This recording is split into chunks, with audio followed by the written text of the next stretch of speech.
The wife is first. Extra chapters. Extra chapter 1. Jade pendant of fate. The first time Ye Qian met Jing Chen was in a restaurant in Pingjiang City. Jing Xiao sent him a message saying that Prince Rui would come to Pingjiang to meet with him in the near future, so he had another reason not to go back yet. Anyways, he had the capable Prime Minister Huai who was handling all government affairs for him.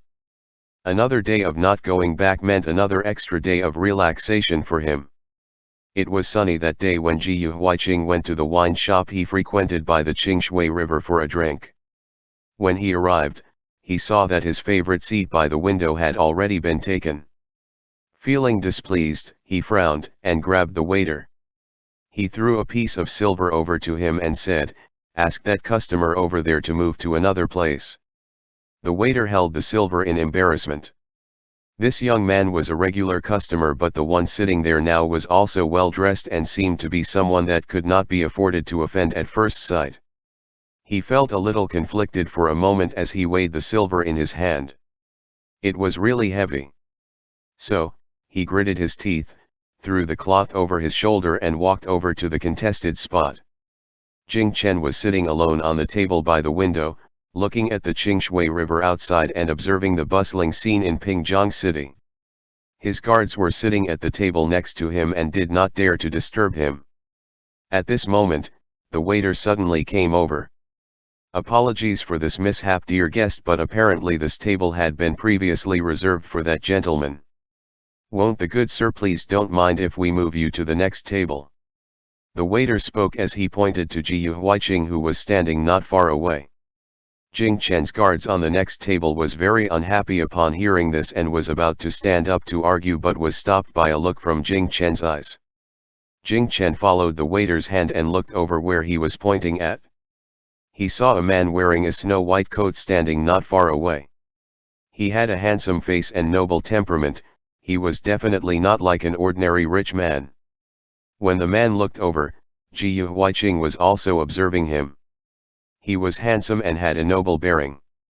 He had a stern expression which radiated authority instead of anger. More importantly, his features were very similar with that of Jing Xiao. Ye Qian was stunned for a moment and then immediately walked over with a fast pace as he spoke, "Xiao, I only asked for a seat by the window. It's fine if there's none available. How can you ask someone to move on my behalf?"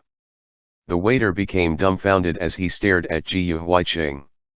Seeing that he had no intention of asking for the silver back, he hurriedly went along with Ye Qian and followed his lead. "This lowly one has offended you, hoping for the kind sir's forgiveness." Ye Qian smiled and cupped his hands towards Jing Chen in salute. Jing Chen glanced at him and clearly realized that this man was putting on an act, but he didn't have any idea why the man changed his mind. So, he responded calmly, "It doesn't matter." Ye Qian looked at the person in front of him. His looks were very similar to Jing Xiao, but his temperament was completely different. That calm and noble temperament would unconsciously attract people's attention to him, but it made people dare not look at him directly in the eyes. Although he roughly guessed the identity of this person, Jing Chen obviously had no idea who he was. Thinking of this, Ye Qian suddenly had a fun idea. The king of Weinan had always been a romantic and unrestrained person. He couldn't help but tease a beauty when he meets one. Because of his good looks, few people rebuke or treat him coldly except of course for Jing Xiao, who only knew how to brandish his fist. So, Ye Qian, who was planning to freeload a meal and drink, consciously sat down opposite Jing Chen and said with a smile, "Meeting each other like this means that it was destined. I noticed that you have something on your waist." As he spoke, he glanced at Jing Chen's waist, thinking that he would probably have a sword or knife by his waist and use that as something he could flatter him about. However, after giving that part of him a few glances, he became speechless. Jing Chen didn't have any weapon by his waist. "What is it?" Jing Chen frowned, feeling that this person was acting a little strange. That jade pendant looks really nice," Ye Huiqing received a glare from the person opposite to him which caused his brain to become knotted and made the following words slip from his mouth: "Can you let me have a look at it?" Jing Chen's face suddenly turned dark. This was the beginning of a terrible fate.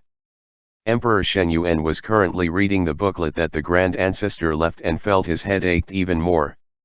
Although these notes were said to be a guideline for future emperors, there were very few things in it that was about governing the realm. Most of them are small things that the Grand Ancestor jotted down on a whim, but what was mostly written in it was about the Huainan fiefdom. According to the Grand Ancestor, he had conquered the realm together with the 3 rebel kings, but he had the closest relationship with Gushi. The two became sworn brothers and would often sleep together. In the Grand Ancestor's written notes, he dedicated a whole page just to describe Gushi's beauty, which made Jing Chen's mouth twitch. He didn't expect that the Grand Ancestor, who was regarded as a god by future generations, was such a romantic. What he wrote on after that were pages upon pages of his lamentations about the previous dynasty's custom of not allowing men to marry another man. When the Grand Ancestors established the laws of the current dynasty, he insisted that a law be included allowing a man to be taken as a wife. However, no matter how hard he tried, the king of Huainan was not allowed to marry the Grand Ancestor. What exactly happened during this period was unknown, but the Grand Ancestor wrote in his handwritten booklet a warning to his descendants who read this booklet, not to take the initiative to invade the Huainan fiefdom, and that if they wished to withdraw the feudal vassal, they must marry the king of Huainan as their empress, and to strictly followed another list of rules about it. Jing Chen closed the booklet and sighed softly. Back then, the Grand Ancestor established a law allowing a man to be taken as a wife. However, after so many years, the laws that were initially established were continuously being improved and revised. Over the years, an unwritten law about sons of concubines having to marry a male wife came about amongst the people, which resulted to how the situation was currently. There were 2 main reasons why the previous emperors failed to regain Huainan. One was the king of Huainan had to be willing to be a male wife of the emperor, otherwise things would lead to war. The other was that, even if the king of Huainan agreed to be the emperor's male wife, the rule stipulated that officials of the Huainan fiefdom had to be integrated within the current courtiers, which would definitely pose a threat to the power of the reigning emperor. Reporting to Your Majesty, His Royal Highness Prince Cheng asks for an audience. The chief eunuch reported. Let him in. Jing Chen rubbed the space between his brows. This prince respectfully greets Your Majesty. Jing Shao kowtowed and saluted, but was interrupted by Jing Chen before he could finish his salutations. What's the matter? Jing Chen waved his hand to let him get up, and the eunuchs retreated knowingly. Gag. Jing Shao got up consciously and moved closer to his elder brother. Then he glanced at the yellowed booklet in his brother's hand as asked, what exactly is written in the Grand Ancestor's booklet? For the past 2 years, the more that Jing Shao thought about things, the more that he felt that the Grand Ancestor must be watching them from above. In the previous life, when he destroyed Huainan, he was suddenly framed with crimes one after another until he lost his life at Fenjiao Mountain. This time, he did not fight seriously to conquer Huainan, but Emperor Hongzheng insisted on withdrawing the vassal, and he ended up dying a lot earlier. Due to this, he became especially keen in finding out what exactly had the Grand Ancestor written in his booklet. Jing Chen pressed the booklet under his palm and refused to show it to him. What are you doing here? Oh, Ye Huiqing has come to the capital and insists on staying in my residence. Seeing the sudden change in the emperor's eyes, Jing Shao thought he had said something wrong. He retreated slightly and spoke solemnly. This prince has come to report that the king of Huainan had arrived in the capital bearing the Grand Ancestor's legacy and is requesting an imperial audience with Your Majesty. The Grand Ancestor's legacy was written by the Grand Ancestor himself before his death and was given to King Huainan as a life-saving talisman. It was said that when the first king of Huainan received the legacy, he fell to the ground and cried bitterly before following the Grand Ancestor in death a mere few days later. The news that the king of Huainan had arrived in the capital bearing the Grand Ancestor's legacy soon spread throughout the capital. There was a lot of discussion in the court, and everyone was speculating on what exactly was in the grand ancestor's legacy. Jing Chen already had a vague guess of what was written in it, but when Ji Huiqing read it aloud in front of the civil and military officials of the court, he still felt the veins on his forehead twitching. Ji Huiqing stood in the center of the court, looking up at the handsome emperor on the dragon throne, and waited for him to speak with an ambiguous smile on his face. The whole court hall was so quiet that one could hear it if a silver needle dropped to the floor. The content of the grand ancestor's legacy was that shocking. Since such a legacy existed, Zhen shall abide the grand ancestor's wishes. Jing Chen's expression remained unchanged as he gazed at Ji Huiqing with a deep look.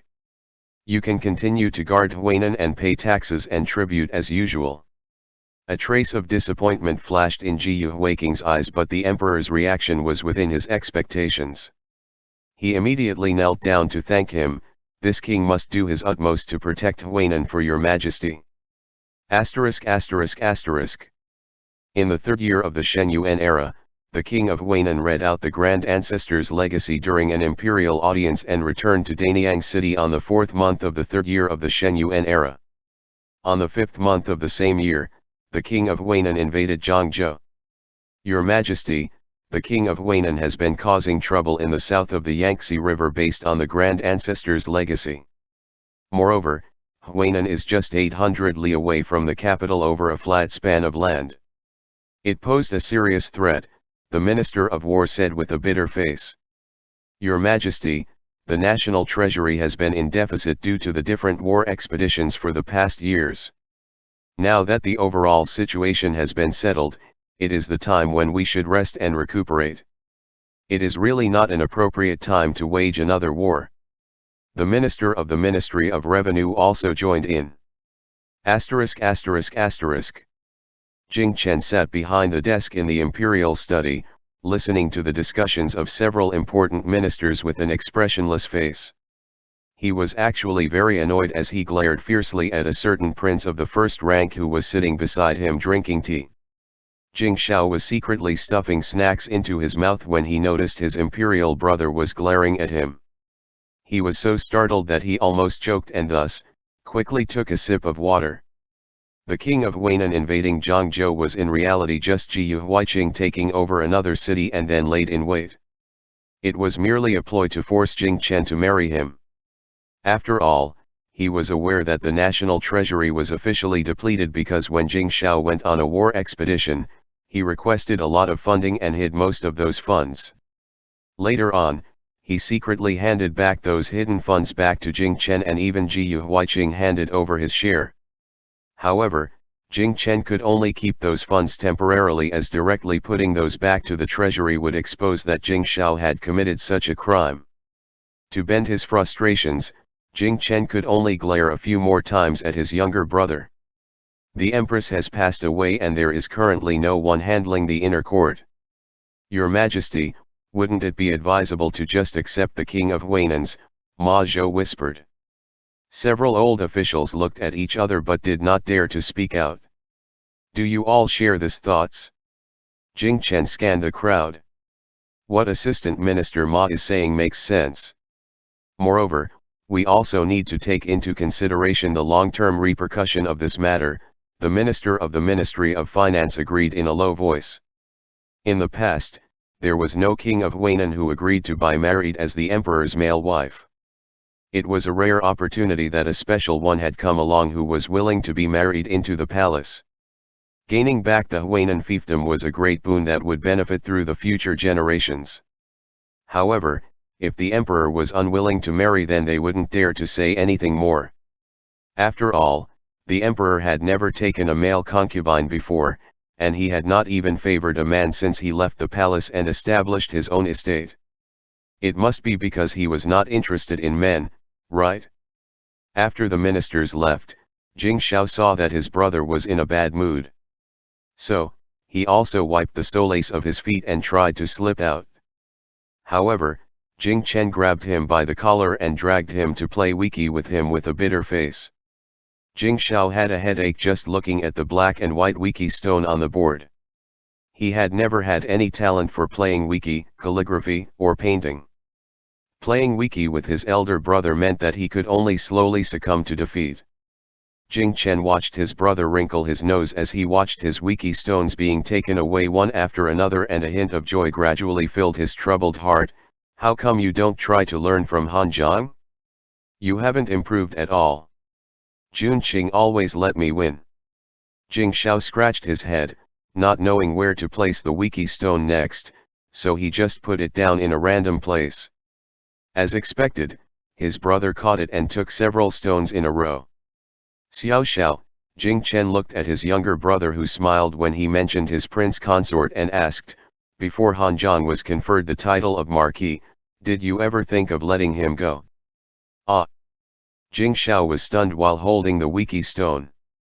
Although he didn't know why his brother suddenly asked this, he still shook his head and honestly answered, I never thought about it. Marrying you meant that he would be trapped within the small space of your inner courtyard. Have you never felt sorry for him? Jing Chen didn't hesitate and stared straight at Jing Xiao. This was something that he couldn't figure out by himself for the past days. He kept asking himself what was his real intentions towards Ji Huiqing. Did he really care about him, or was he just lusting after Ji Huiqing's good looks, which he found extremely attractive? He found it distressing just thinking of how such a brilliant and magnificent person would be trapped in the inner court fighting with a group of women openly and secretly. Jing Xiao understood the meaning behind his brother's words. He twirled a black Wiki stone between his fingers and replied, I do feel sorry for Jun Qing, but I know for sure that I would not want anyone aside from Jun Qing. Besides, he might not necessarily lead a happy life if I was not by his side. So, as long as I can be with him, I will do my best to give him whatever he wants, and I will definitely not make him feel wronged. Jing Chen listened to his brother's words quietly without uttering a single sound. Brother. Jing Xiao looked at his brother and finally couldn't help but sigh. Before he went out today, his prince consort repeatedly warned him that he should not directly persuade his brother about this marriage, because as an emperor, Jing Chen must have thought about this matter more meticulously than everyone else. Since ancient times, it had been impossible to both attain the country and the love of your life at the same time. Now that his brother had the opportunity to attain both, he didn't understand what he was hesitating about. It turned out that his brother was just being considerate towards Ji Huiqing. After his brother left, Jing Chen sat in the imperial garden and looked at the falling flowers. ******. Every generation of the king of Huainan was named Ji Huiqing. So, did you have another name when you were a child? He asked out of nowhere while looking at the other man's delicate face. Give me your jade pendant and I will tell you all about it. Ji Huiqing smiled in the memory with a suggestive look on his face. It's fine if you don't want to tell me. Looking at the other man's smile, Jing Chen thought it was so beautiful that it made up for his lack of manners. Feng Shi, Ji Huiqing said as he grabbed Jing Chen's jade pendant by his waist. Then Ji Huiqing laughed so hard that everyone was stunned. Every son of the Huainan king would have the last character Shi in their given names. When I was young, I was named Feng Shi. ******.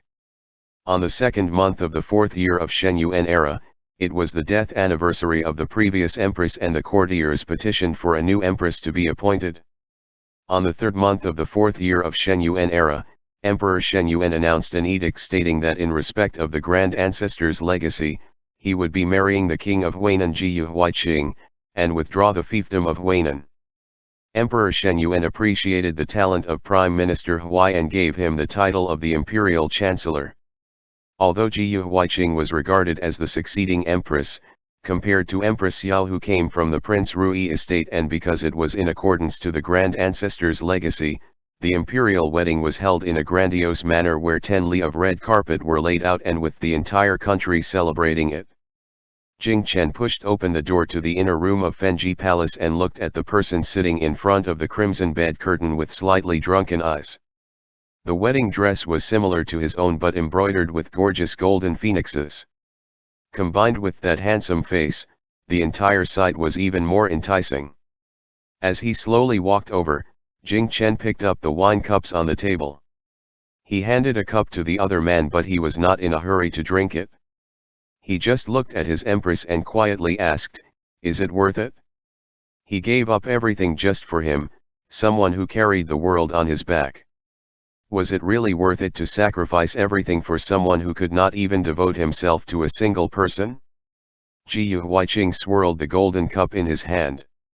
Then he stood up and crossed arms with the emperor and said, "It's our wedding night and we're in our wedding chambers, can't His Majesty not read the room?" Jing Qian didn't ask any more questions. He just crossed arms with him and drank the glass of wine. Jing Qian hugged his newly married empress and lay down on the large bed. The candlelight reflected Ji Yuhuiking's face through the red curtain, making him look somewhat coquettish in the dim light. Jing Qian caressed his soft black hair and sighed softly. "Why is your Majesty sighing?" Ji Yuhuiqing stretched out a slender finger and touched his lips. "Time is short. Your Majesty should not waste any moment."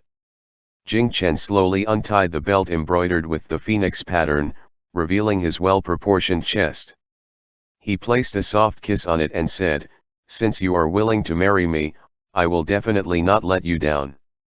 Ji Yuhuiqing curved his narrow eyes and waited quietly for his husband to take off all his clothes.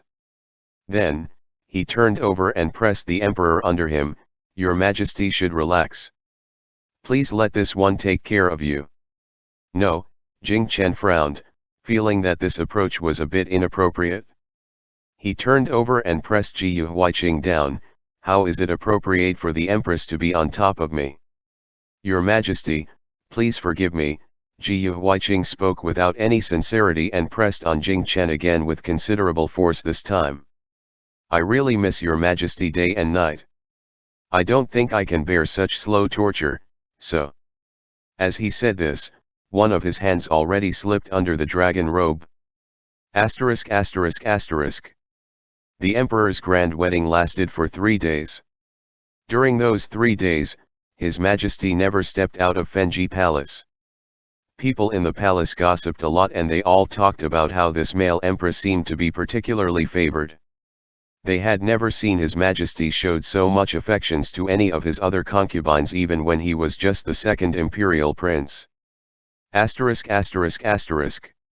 A year later, Mu Hanzhong went to the imperial study to submit the memorial that he had been handling for the emperor in recent days. Jing Xiao, who had nothing to do, followed his prince consort into the palace to watch the excitement. "Where's the empress?" Jing Xiao looked around. Didn't his brother say that he could ask Ji Yuhuiqing to help him with memorials? "The empress is a little tired, so I let him rest in Fenji Palace." Jing Qian looked at the several memorials expressionlessly and felt that there was nothing wrong with how Mu Hanzhong had handled them, so he put it aside and picked up a new memorial and started to review it.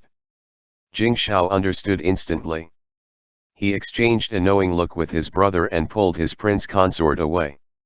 After everyone left, Empress Jiyu, who was wearing a phoenix robe, walked out energetically from behind the screen.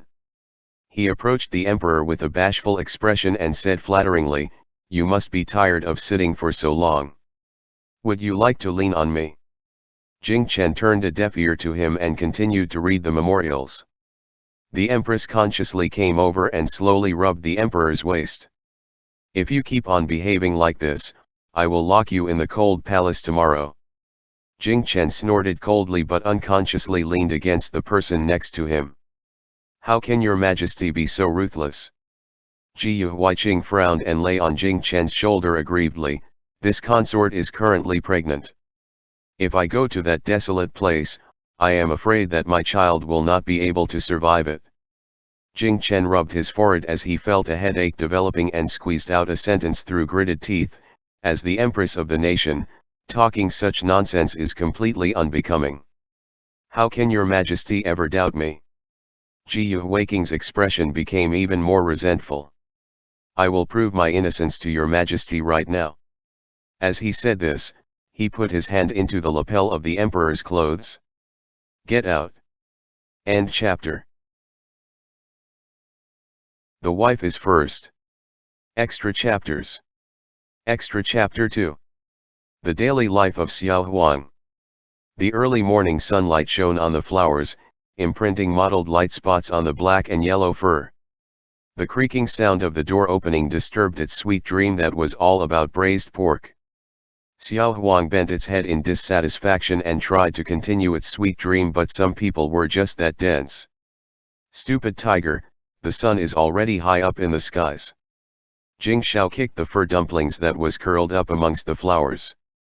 Xiao Huang glanced at the man who was stretching and bared its teeth at him in dissatisfaction. It was the person being raised by the master. He was not very smart and could not even remember Xiao Huang's name. He kept barking hairy dumpling, furball, or stupid tiger at him. However, as a tiger with a broad mind, Xiao Huang did not intend to fight with him. Leaving things at that, Xiao Huang shook its head and rushed into the house. Xiao Huang's master was lying on the soft big bed. One of his pale arms was hanging from the side of the bed, looking delicious like a nice snack. The furry tiger leaned over and stuck out his tongue to lick it. Mu Hanzhong felt an itch in the palm of his hand. When he opened his eyes, he saw a big furry face looking at him with a pair of clear eyes. He couldn't help but laugh as he patted the fluffy head before he turned over and continued to sleep. Xiao Huang tilted its head as it looked at Mu Hanzhong for a while. Then it stretched out its claws to hook a handful of long black hair. Although its master does not have beautiful fur, these long hairs are more beautiful than the horse's tail, which makes up for the lack of fur. Xiao Huang liked this smooth black hair very much. He picked up the long hair with his two claws and scratched at it again and again. The smooth long hair soon turned into a mess and was stained with some grains of soil. The big tiger licked at it in discontent, trying to lick the hair clean of the soil grains. Stupid thing, you smear it with saliva again. Jing Xiao put down the breakfast in his hand, grabbed the hairy tiger by the back of its neck, dragged it out and threw it into the animal pen in the west courtyard. The west courtyard of the Prince Cheng/Marquis of Wenyuan estate was where the female residents of the estate used to live. It had long since been demolished and planted with grass as in accordance with Jing Xiao's wishes. Wild beasts could not be kept within the imperial palace, so the empress gave his lion to Prince Cheng. That lion now lived in the west courtyard of the estate. Xiao Huang was a frequent visitor here. When he entered, he found the sleeping lion easily. The little lion cub of back then had matured and developed a ring of long brown hair on its neck, looking very majestic. Xiao Huang had always sympathized with it. After all, the fur on its body was so short and it had no stripes. Xiao Huang believed that only a kind-hearted tiger like itself would choose to play with it. The big lion opened its eyes when it smelled the tiger's scent, but it continued to lay there lazily, waiting for the furry tiger to come over by itself. Xiao Huang walked over majestically with his head raised and lay down next to the lion. It accepted the congratulations from its little brother, allowing it to lick its fur, and took a few bites of the lion's head. The lion yawned, tilted its head and licked the tiger's head, then it put its big head on the tiger's front paws, squinted its eyes and continued to sleep lazily. Xiao Huang was very dissatisfied with this younger brother's laziness. It bit the lion's ear and took a few bites on the top of its head. The lion flicked its tail disapprovingly and continued to lie on the soft paw of the tiger. When Xiao Huang got tired from gnawing, it rested its head on the lion's belly and took a nap. After eating the prey offered by its lion brother at noon, it lay on its back and stretched out its paws to catch the fur at the tip of the lion's tail. The lion's tail swung back and forth as it let the tiger play with it. Occasionally, if the tiger caught the tail, the lion would let the tiger hold it and bite it gently, but when Xiao Huang was about to bite the tail, the lion would pull the tail away and continued to swish it around. Xiao Huang. By the afternoon, Jiruoyi came to take the tiger away to give it a bath. The lion grew wild and knew how to wash itself, but Xiao Huang was very delicate and had to be taken care of. Jiruoyi took the furry tiger to the pond in the garden to give it a good washing. Xiao Huang was quite satisfied with this maiden. She would ensure not to get water into its nose, and she used soft brush to clean at his paw pads. After she finished washing it, it raised its wet paws and rewarded her with a few handsome paw prints. Xiao Huang. Jiruoyi looked at the wet marks on her yellow skirts and scolded the tiger angrily. Xiao Huang shook its whole body and splashed water droplets on Jiruoyi, indicating that she shouldn't felt too moved but the gesture before it walked towards the place it took nap in the afternoons. Nay, Xiao He saw the fat tiger with its wet fur running over to rub against all over the place again. It snorted at the tiger in disdain. Xiao Huang shook its hair-blown dried head and rewarded the black horse with a paw print that happened to land on its butt. This horse was the most beautiful horse that Xiao Huang had ever seen. Every part of its body looked perfect and must have tasted very delicious. However, Xiao Huang knew that it could not eat this horse.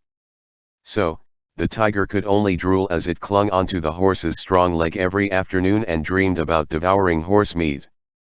"Little uncle, come quickly." A crisp voice came from not far away. A child in brocade clothes pulled along another child who was slightly smaller than himself and went into the stable. "Chang'er, Gerger will hit our palms if he sees us." That soft and sweet voice belonged to Mu Longlin. "We'll be fine, father has gone to the inner room." Jing Cheng raised his chin and said confidently. "Dad will definitely have to sleep for a long time after that." "Why?" Mu Longlin tilted his little head, not understanding what it had to do with his brother-in-law sleeping with Gerger in the inner room. "The two of them are going to play horse riding," Jing Cheng said seriously. "Dad is always very tired after playing it." "A horse riding game?" Mu Longlin blinked. Then his eyes lit up. "Chang'er, let's also play horse riding." "Where's the fun in riding a horse? Let's ride a tiger instead," Jing Cheng said, pulling the furry tiger up from the haystack. Xiao Huang was very upset that its afternoon nap was interrupted. It growled at Jing Cheng and stood up. It shook its head and ran out until it found a shaded area in the garden to lie down. The two children were still holding each other's hands as they followed to tiger hurriedly with their short legs. After searching for a long time, they found the furball enjoying the shade under a tree. Jing Cheng let go of his little uncle's hand and rushed over excitedly, flopping onto Xiao Huang's body. Xiao Huang turned around and bared its teeth at him, then it turned over and threw the boy off. Jing Cheng fell down on the grass and Mu Longlin hurriedly came over to his side to pull him up. "Chang'er, did you get hurt from the fall?" "It doesn't hurt." Jing Cheng got up and continued to climb on the tiger. "Ayo, young masters, why are the two of you playing with the tiger?" The nanny who came to look for the two children was so frightened that she broke into a cold sweat and quickly took the little prince off from the tiger's back. "Put me down." Jing Cheng kicked out his short legs. "The Lord Marquis is already awake." The wet nurse could not subdue him and so she could only bring out her trump card. Sure enough, Jing Cheng, the little tyrant, immediately behaved himself after hearing these words. "Where is Dad?" The wet nurse breathed a sigh of relief and said, "The Lord Marquis had just got up." Before she could finish speaking, Jing Cheng already took Mu Longlin's hand and ran away. "Little uncle, run quickly. Dad will go to our study in a moment." "Oh." Mu Longlin responded and was dragged away by his young nephew. The world was finally peaceful once again. Xiao Huang yawned and gnawed on the green foxtail grass beside it before it flipped itself again and fell asleep. His nap lasted the entire afternoon. Xiao Huang was only awoken by the drop of the temperature at night when the moon was already hanging high up in the sky. It got up and looked around. Then, it saw that the candles were still burning in its master's house. It sniffed the moisture in the air and found that it was very humid. It was probably going to rain tonight. Xiao Huang hated this humid weather and walked towards the house. On such rainy night, the master's soft big bed was naturally the most comfortable place to sleep on. Ah, don't. The curtains on the bed were shut tight like a fortress. Xiao Huang couldn't see what was going on behind those curtains. It could only hear its master's voice, which sounded as if he was in pain. "Ah, we just did it this afternoon. You." Xiao Huang quickly padded over the bedside and tried to nudge the curtain aside. He saw that the unpleasant man was lying on top of the master's body, biting the master's neck. Xiao Huang was immediately angered by this and charged on top of the bed. It grabbed onto Jing Xiao's collar and harshly dragged him off the bed. Jing Xiao was already sweating profusely from all the preparation. He was about to plunge in when he was suddenly dragged backwards by something powerful that caused him to fall onto the floor with a thud. Stupid tiger! Prince Cheng's roar reverberated throughout the whole east courtyard. Immediately afterwards, the furry tiger was unceremoniously thrown out of the house, and the master whom it had heroically rescued did not help it at all. He just watched as the door slammed shut in front of Xiao Huang, locking it outside. Xiao Huang scratched at the door reluctantly. It could hear its master's cries that came from within the house, as each cry started to sound weirder and weirder. It listened to the sounds for a while, and instead of weakening, the master's voice seemed to be getting louder and louder. Did it mean that the unpleasant man did not eat the master? Could they be fighting perhaps? Boom! Boom! Thunder rang through the skies, and soon after, it began to rain heavily. Xiao Huang lay along the corridor, watching the rain wet the flowers and plants in the garden while listening to the cries from within the house that still hadn't abated. Ever since it had grown taller than the master, its master had stopped hugging it to sleep and had stopped worrying whether it would be scared by the thunder. Xiao Huang scratched the red pillar, but the squeaking sound was obscured by the gushing sound of the rain. No one noticed it, so it could only lie down quietly and watch the heavy rain splashed onto corridor. The tiger, which didn't manage to sleep on the bed, felt lonely and as cold as snow. Wow! End chapter. The wife is first. Extra chapters. Extra chapter 3. An elusive dream. The dark prison cell never saw the light of day, and no matter how thick the hay was, it couldn't block the bone-chilling cold that emanated from the bluestone floor. The mouse burrowed around in the hay, and suddenly, its head hit a hand. It opened its mouth and bit that hand. Ouch! Jing Xiao was awakened by the mouse bite. He trapped it with a flip of his hand. Squeak! The mouse squeaked in fright. Mu Hanjiang, who was sleeping on the side, was awakened by the noise. Seeing Jing Xiao's confrontation with the mouse, he couldn't help but laugh. He slowly sat up and said, "Why is His Highness not sleeping?" Jing Xiao looked back at him. There were torches on the corridor of the cell, and their light flickered with the night wind. The dim light reflected the man in the corner, strangely making it seem like he was exuding warmth. Jing Xiao couldn't help but move closer to him and held out the mouse in his hand to show it to him. "I caught this, we have meat to eat now." Mu Hanjiang frowned and looked at the struggling gray-haired mouse. He couldn't imagine how they would be able to eat this thing, and thus, he changed the topic to divert his attention. "If His Highness can't sleep, why don't you talk to me for a while?" Cough. Mu Hanjiang coughed as he spoke. His health was not good. He had no access to medication since they were locked up in the imperial prison and the bluestone floor was icy cold. He would constantly become numb from the harsh chill at night. Even now, his legs were still cramping from the constant bout of pain. Seeing that he was coughing again, Jing Xiao moved over, tied the rat's tail to a wall nail and leaned against him. "Well, if you are cold, just lean against me." Although he was not at home all year round, he was aware of his prince consort's poor health. He was his main wife after all, so he couldn't treat him too harshly. Jing Xiao made sure that he was provided with medicine, but his health condition never seemed to improve even after all these years. Mu Hanjiang shook his head and looked at Jing Xiao's handsome face, which was no longer as bright as before. It was covered with stubble and his beautiful eyes appeared to be dull now. From the first day when they had been locked up in the prison together, Mu Hanjiang had watched him go mad at the beginning before he slowly admitted defeat later on. He had seen the remorse that Jing Xiao felt after receiving a visit from the second imperial prince, as well as the dejection that came afterwards. His own resentment that accumulated over the years surprisingly dissipated a lot since he found out that Jing Xiao just happened to be an unfortunate person like himself. "Your Highness, look at that." Mu Hanzhang raised his hand and pointed to a spot on the roof. This prison cell was entirely made of stone, even its roof. Jing Xiao looked along his hand and saw a trace of moonlight peeking out of a stone crack in the roof. It was very faint under the light of the torch, but from Mu Hanzhang's position one could clearly see a little bit of the starry sky. Jing Xiao looked at that place in surprise. In order to see clearly, he kept moving towards Mu Hanzhang's position until he was right next to him. The deep sapphire blue sky leaked out from the small gap, seeming to contain infinite beauty. Jing Xiao stared at that place intently, soaking in the sight greedily and reluctant to even blink. "Such a beautiful night sky is comparable to what I saw in the desert."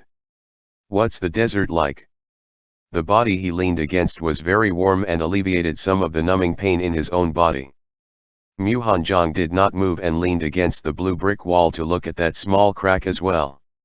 "The desert looks endless as it stretches as far as the eye can see. You might not find any trace of human life even if you walk for hundreds of li on it." Jing Xiao recalled that time in his youth and couldn't help but curled up his lips. "At that time, I went to hunt down the leader of the Xiongnu. I brought 3,000 cavalries and we chased them overnight. In the entire desert, there was only the sound of horse hooves. The prince must not be afraid of anything at that time." Mu Hanzhang looked at him with shining eyes. "Yes, when I was very young. I didn't know how to be afraid. I just knew how to charge. Even if I only have 3,000 cavalries, I would not be afraid of facing the Xiongnu's 50,000 troops." Jing Xiao paused from his storytelling and looked at Mu Hanzhang quietly. "Did you want to say something?" Mu Hanzhang raised his head to look at the small view of the starry sky. "His Highness was fearless when he was young. Now that you have nothing left to lose, there's nothing for you to worry about either." Jing Xiao was stunned for a moment. This was the first time that he had seriously observed this male wife of his. Even though they had been imprisoned for a long time, which was a little pathetic, he still couldn't hide his pride as a scholar. He was like a pliable green bamboo. He seemed to be a lot stronger compared to him who had galloped through countless battlefields. Cough cough cough. Mu Hanzhang couldn't help but cough again before the person beside him could even reply. The cold air entered his lungs and made his whole body tremble slightly. Jing Xiao looked at the frail body huddled up against the cold wall, and suddenly felt a little distressed. He stretched out his hand out of all of a sudden and took the coughing person into his embrace and said, "I'll keep you warm." The body in his arms was very thin and he felt a little awkward as he engulfed him within his arms. It was almost as if he was all skin and bones.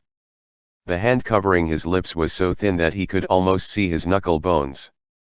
The blue veins winding under the pale skin were visible and looked quite unpleasant. Jing Xiao unconsciously frowned and asked, "Why are you so thin?" Before Mu Hanzhang could answer, a small sound suddenly came from the empty cell. It should be the jailer with the key, and he was moving around. In the middle of the night, if there was nothing urgent, the jailers should not be wandering around with the prison keys. Jing Xiao immediately lay down in the hay with the man in his arms. He buried his face in his wife's long hair and quietly observed the situation outside the door. The jailer was holding a torch, followed by two men in black. They walked in front of their cell and stopped. Seeing that the two people inside were still sleeping soundly, they looked at each other. The jailer knocked on the iron cell door and spoke sarcastically, "Your Highness Prince Chang, two official from the Ministry of Justice has come to ask some questions. Members of the imperial family are not supposed to be interrogated in the middle of the night in the imperial prison. Your Highness, be careful." Mu Hanzhang, who was being held in Jing Xiao's arms, whispered. Jing Xiao frowned and sat up, but he did not let go of the person in his arms. He said coldly, "You bastards, I still want to sleep. Anything that needed to be asked can be done tomorrow. Your Highness, that is not up to you to decide." The jailer opened the cell door and let the two people in. Since His Highness Prince Cheng refused to admit to his crime, why don't we interrogate Prince Consort Cheng this time? The man in black walked steadily, and it was clear at a single glance that he had considerable martial arts ability. Jing Xiao instinctively sensed the danger. He quickly stood up and protected the person in his arms behind him. If you want to interrogate me or my prince consort, you need a handwritten order from my imperial father. The jailer smiled sinisterly and didn't say anything anymore. After the two people came in, he quickly retreated and locked the prison cell, leaving the two other men, and left quickly. Without saying another word, the two men in black pulled out two short knives from their sleeves and attacked them. In the blink of an eye, Jing Xiao's pupils shrank suddenly. He raised his leg to kick one person away and ducked to avoid the oncoming knife attack. It was one person against two, and Jing Xiao was further disadvantaged due to lack of weapon at hand. He found it difficult to deal with these two men. Mu Hanjiang shrank into a corner to avoid causing trouble for Jing Xiao. Jing Xiao grabbed the knife, turned around and kicked the man against the iron door. The man hit the iron door with a loud bang. He then backhandedly stabbed the man in the chest. Suddenly, he felt a sudden chill at the back of his spine, as if an enemy was about to stab him.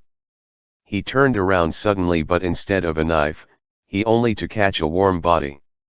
Hanjiang. Jing Xiao watched with bulging eyes as the short knife pierced Mu Hanjiang's body and blood spurted out from it. He had already lost everything. Mu Hanjiang was the only one he had left, and he was being taken away as well. How could this be? How could this be? Jing Xiao roared angrily and kicked the man to the corner. He jumped up in the air and stabbed the other man in black heavily into the chest with the knife in his hand. One stab was enough, but he stabbed him again and again, as bloodlust filled his eyes. Hanjiang, Hanjiang, why are you doing this? Jing Xiao hugged the man whose face was sallow from the pain. This man protected him and used his own body to shield him from being stabbed. Why? An irresponsible husband like him didn't deserve this. He turned his head and yelled at the door, "Someone please come. Help." No, no. Jing Xiao sat up suddenly, gasping for air. What's wrong? Mu Hanjiang was startled awake and sat up in a daze. Seeing that Jing Xiao's face had a horrified expression, he immediately became alert and reached out to support him. Xiao Xiao, what happened? Jing Xiao was stunned for a long time. Then, he slowly turned around and stared intently at the person in front of him. His complexion was radiant with health and was even rosy since he had just woken up. He was surrounded by warm-colored curtains with a soft bed beneath him. Xiao Xiao. Mu Hanjiang noticed that his husband's facial expression was not right. He stretched out his arms to hold Jing Xiao in his arms and patted him gently. Did you have a nightmare? The warm body pressed against him really brought him back from the nightmare. Jing Xiao slowly reached out and hugged his prince consort, slowly tightening his grip as if he wanted him to melt into his bones. Mu Hanjiang realized that Jing Xiao was covered in cold sweat and couldn't help but feel distressed. He rubbed his back and asked, "What were you dreaming about?" With his husband's fearless temperament, what could have possibly frightened him so much? Jing Xiao remained silent and refused to speak. He just buried his face in the warm neck and greedily inhaled his wife's calming and warm scent. Seeing that he didn't answer and refused to let him go, Mu Hanjiang smiled helplessly. They had been married for almost 10 years and this man was still like a child. So, he softened his voice and said, "I also had a strange dream just now. I dreamed that the two of us was in a prison cell and you caught a mouse." Jun Cheng. Jing Xiao pulled away from the person in his arms and looked at him with wide eyes.